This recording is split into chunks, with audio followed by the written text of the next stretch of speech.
রাজ্যপাল কর্তৃক নির্দেশিত অন্নপূর্ণা যোজনার যে চালু হতে চলেছে তার কিছু বিশেষ শর্ত আমি আলোচনা করছি।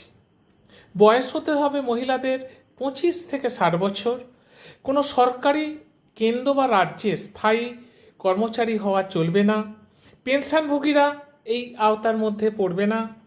আর কি আর হচ্ছে যারা কর দিচ্ছে তাদের ক্ষেত্রেও কিন্তু এটা কার্যকরী হবে না।